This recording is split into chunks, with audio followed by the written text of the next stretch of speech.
Hello everyone! Ayan, ipiplex ko lang ulit yung aming bahay kasi nga 1 year na yan nung June 7 mula nung inumpisahan.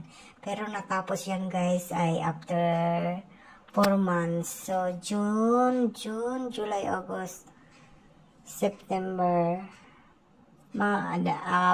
October nakalipat na dyan sa bahay. Ayan. Yung Plinix ko na picture guys, yan yung sukat ng bahay namin.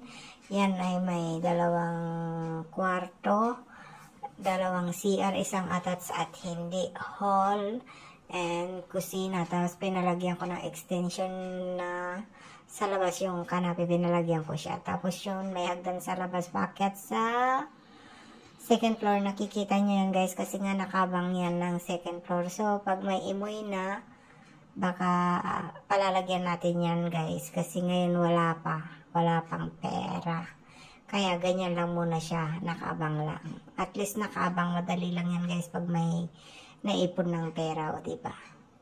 Kaya yung may mga pangarap niya na magkaroon ng bahay, i-post nyo lang guys kasi nga malay nyo balang araw may papatayo din ninyo yung pangarap nyong bahay. Kasi ako matagal yan na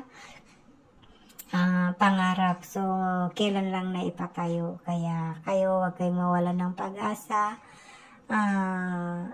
Maipapatayo rin ninyo yung bahay na gusto nyo. Ayan na guys. Thank you for watching. Bye-bye. Happy lang ako kasi nga ayan na nagkatotoo na may bahay na. Thank you.